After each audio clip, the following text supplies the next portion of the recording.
spiritual name in 2009 when I was 30, and it's Kispatno Kseno, which means Old Man Hill. I sit with the 7 lodge keepers. They're the ones that guide me. I don't think you have a lot of time, but that story takes a while to tell how it come about giving me that name. I had to go and fast in Sundance, and my father surprised me with some blankets on the last day of dancing, and I got up and I stood for 2 hours after doing 3 days of dancing. And I was so sore, and I still got up, and yet I was so happy, but yet so sad. I didn't have the support of my own children with me. I was going through divorce, felt lost, and I found myself again by going through that experience of the Sundance. And to have my dad there and my grandparents there, and yeah, that's my name, Kispatno Kseno. So you approached me last night with tobacco with one of my friends, Austin. Anything that you want to know, you may ask.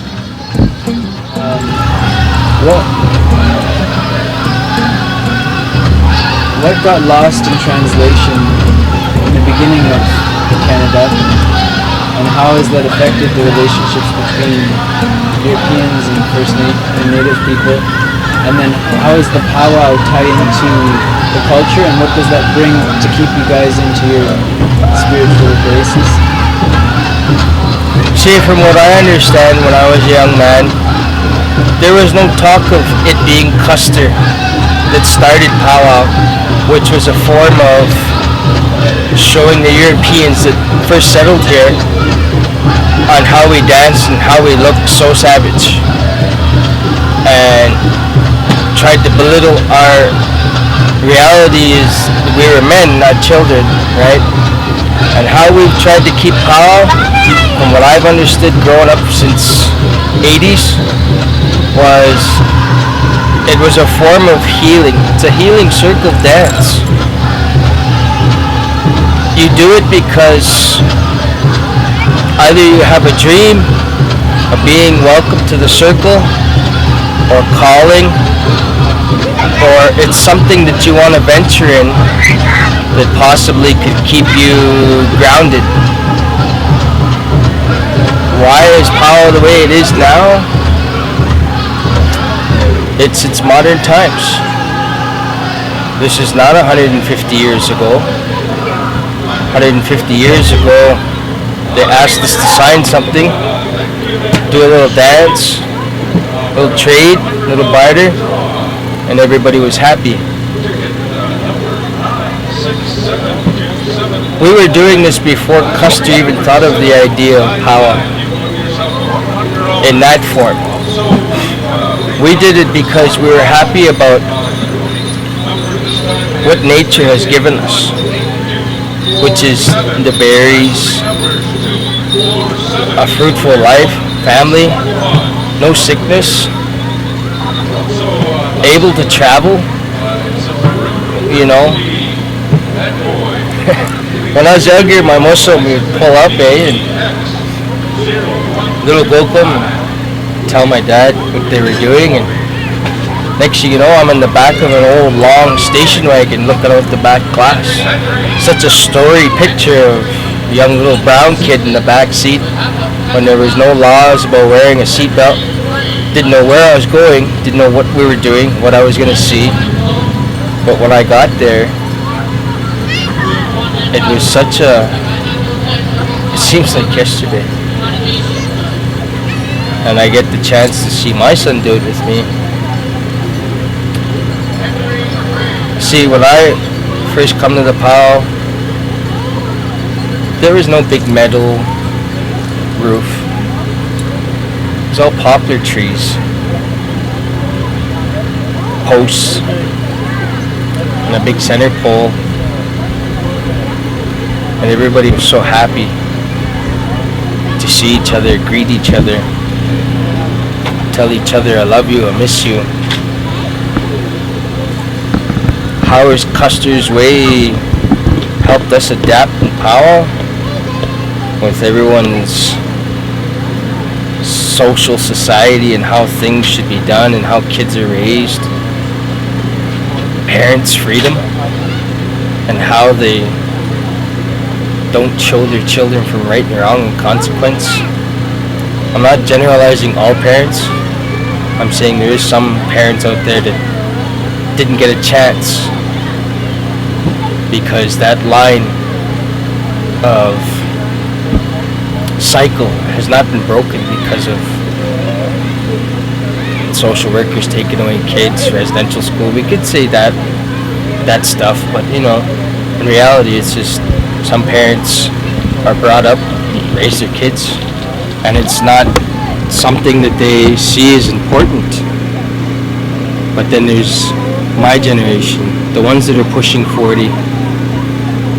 We see how so important it is to keep not only powwow, but all forms of ceremonies that involve us in a circle. Because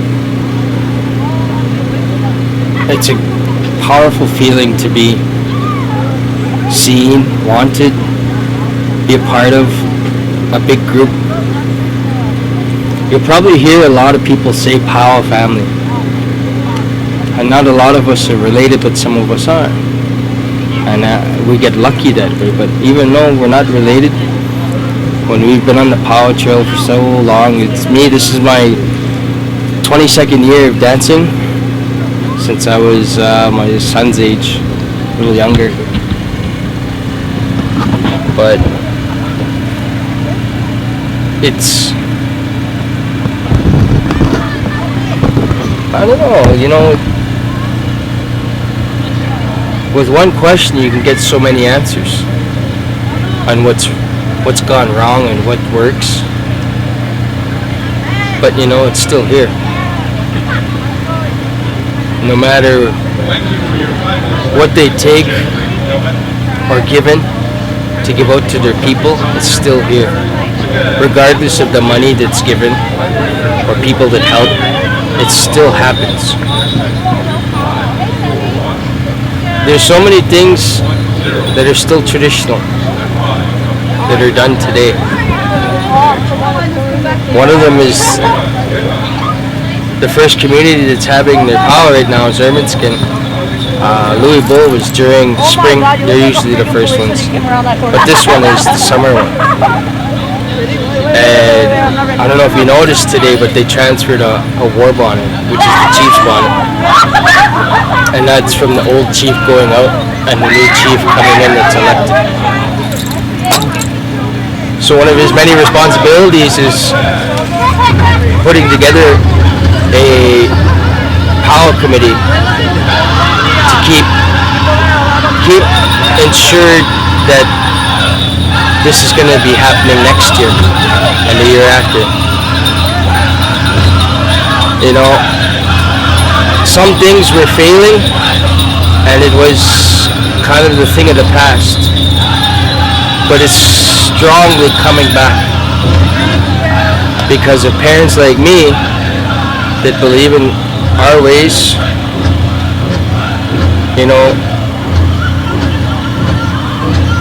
We have a saying, it's agamemo, which means to keep trying, not give up. Every day, Tatolish-gaw, try to live a good life. Yamatsu. And this is a good way of life. I have all my kids here, my adopted kids. I have so many adopted kids.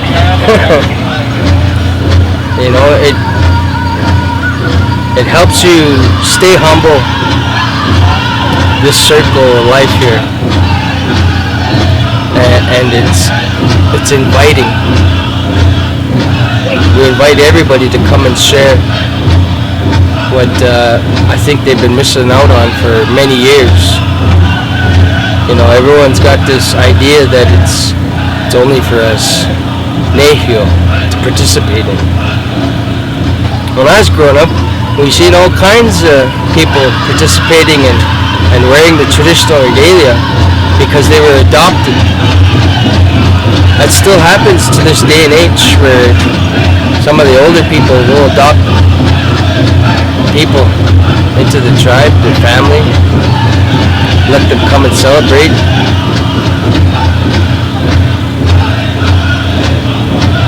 You know, everyone was thinking there was going to be fireworks yesterday for the Canada celebration. We are not a sovereign nation. We were not taken over. So many think, oh yeah, you're a sovereign nation. You signed the treaties and all this and that. But we didn't surrender. And we still don't. That's why all these ceremonies still take place. If you get what I mean.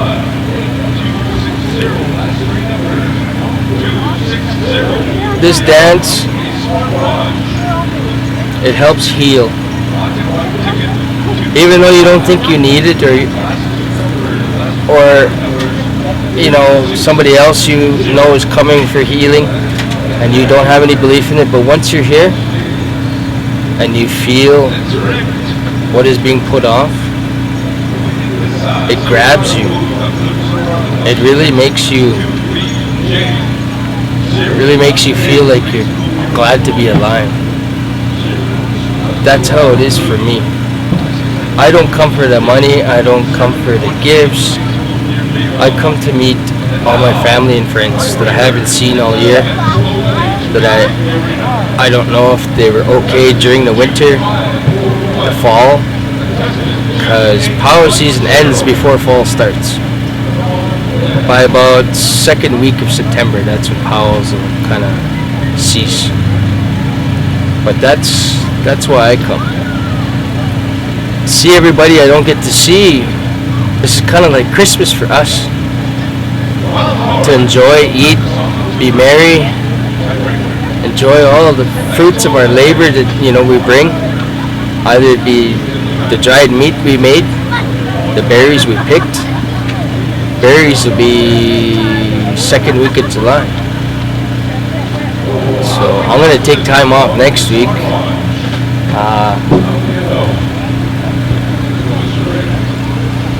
Your question there.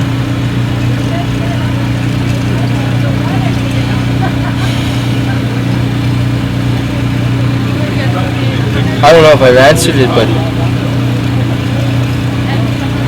from what I saw when I was a kid, when I arrived to the POW, back window, hatch opened up. Most of them saying, yeah, go help, bring stuff to the teepee, the tent, whatever we stayed in. And I heard this boom, boom, boom, boom, boom, boom, boom, boom, boom. And I seen these little black and white paper-looking things to me. Because when you're a kid, you don't know what things are. You've never seen them before. Your imagination kind of runs wild on you. But that sound is so...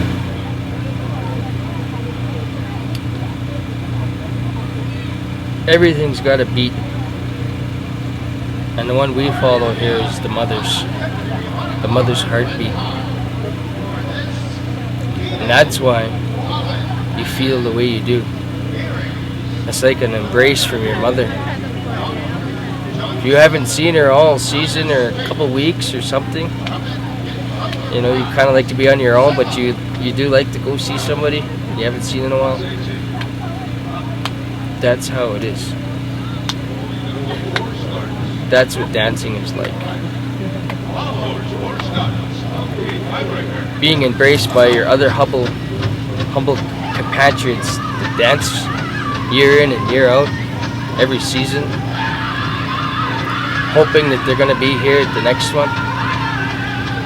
That's what I look forward to. Not the money part of whatever goes into it. Not the letting people come into my teepee. I'm going to remain kind if anyone asks me. I'm going to remain kind and, say whatever they want to hear, coming. I'm not one of those to shy you away. I can't help you. No, I don't know what to do. I'm not that type. But that's what the dance is. It's to come do what the others can't. Not able to. It's not about how flashy you are, or what you wear, or where you came from, or what your last name is. It's if you're willing to go in there and to be free. Because when you're in there, there's a difference from hearing it out here. You'll try, right? But when you're in there, right, Brandon, when you're in there and out here, there's a different kind of air. It's like, you know, when you wake up in the mountains for your first time, real kind of bitter and cold, but you love that freshness. That's what POW feels like. When you hear that good rocking song and you understand what is being said, and then you know that your family is watching you, your grandparents are watching you, and they tell you when you come out that you've done a good job in dancing and letting go and being free. That's why I dance. Will POW dance survive? Without a doubt in my mind. We've gone this long before the Europeans came, and we'll still continue to dance. It is the strongest I've ever seen it. You know, some things that happened there, some of it's being lost because we're losing our old ones. That's just how life is, right? You know, you guys write down on books. We go by oral, right? It's passed down. 10,000 years can't be wrong. And still continuing.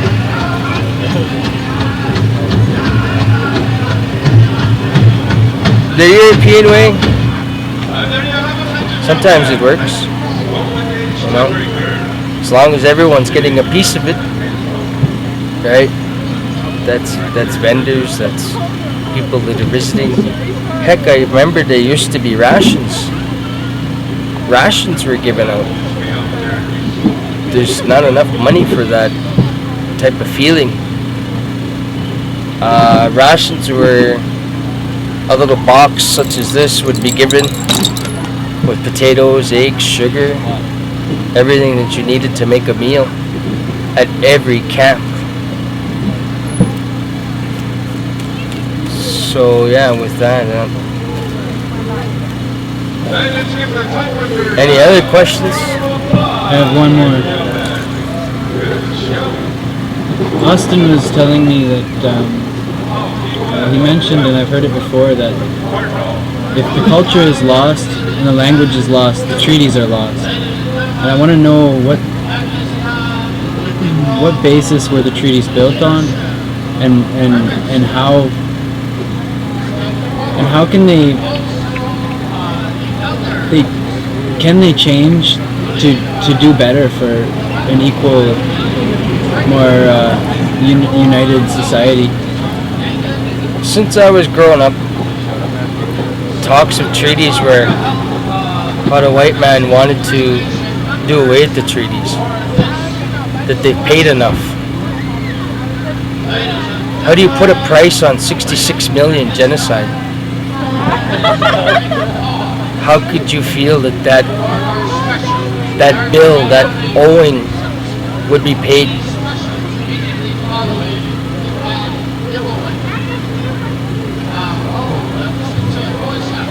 That's what truly hurt our culture, was the treaty signing.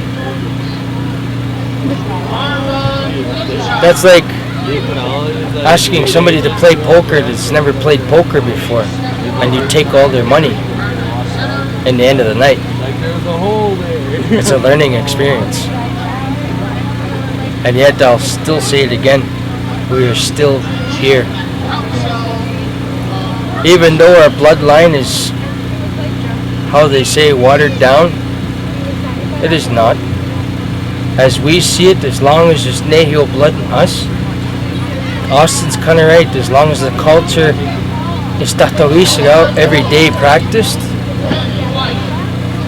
then no, the treaties and the culture and our language, it is still coming back. Just like everything, there's, you know how the tsunami destroyed those people? So many lives lost. That's just how life is. A slate gets cleaned and a new wave comes to bring life. That's what I've always been told, that it's just like with your partner. There's a reason your partner leaves and a new one shows, and you end up with that one for the rest of your life. Either you're stuck wondering, was the first one really the one I was supposed to be with? Or this one? Right? Treaties, you know, a lot of them are trying to break them.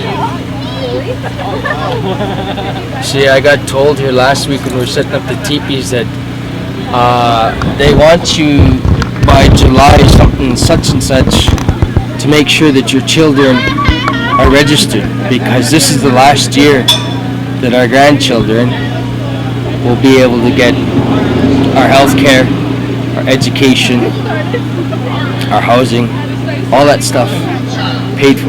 That's it. After that, so what does that mean after that? Treaties are broken? That our grandchildren are not considered band members after that? So what are we going to be now? A municipality? How can you be a municipality when you've signed a treaty for more than 150 years?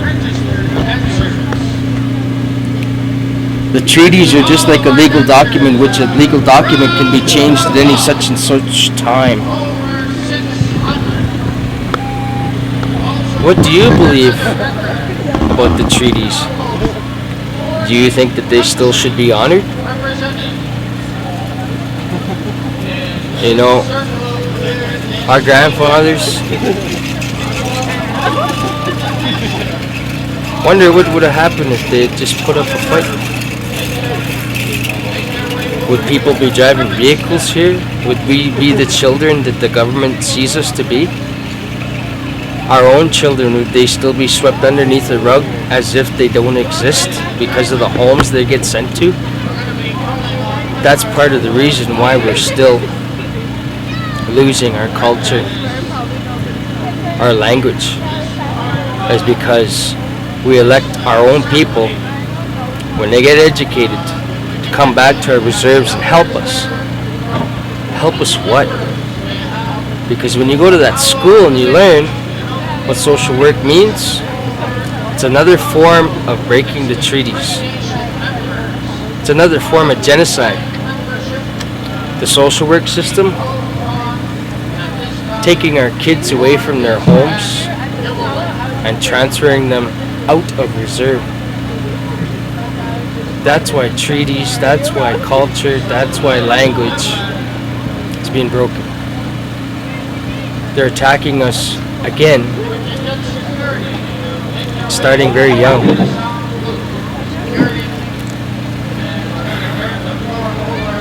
We live in poverty nowadays. You know, our chief and council, they write the laws for each nation here. Ermitskin, Sampson, Montana, Louisville. They are the lawmakers of their own reserves. This is federal land. Crown land. Crown land means where the treaties were signed and we were told to live and honored by staying here. That's what crown land is. Wouldn't you agree it's a sort of a genocide by taking children away from a home in the place that they want you to be, and they go to Edmonton and, you know, they don't get that chance because those foster parents or respite parents, which are emergency caretakers, they don't get no visitation unless it's ordered by somebody, which is the social worker and the superintendent. Many forms of the treaties are being broken because of stuff like that. My understanding of the treaties are as long as the grass is green, the water flows, air is clean, the water we drink. Some of our reserves throughout Canada don't even have proper drinking water.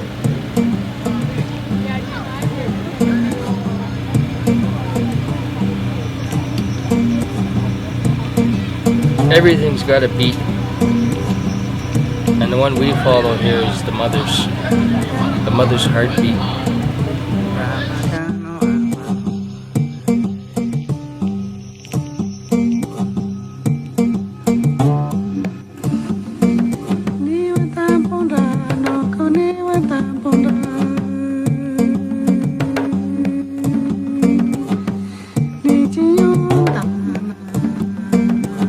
The double helix is the essential code of life, and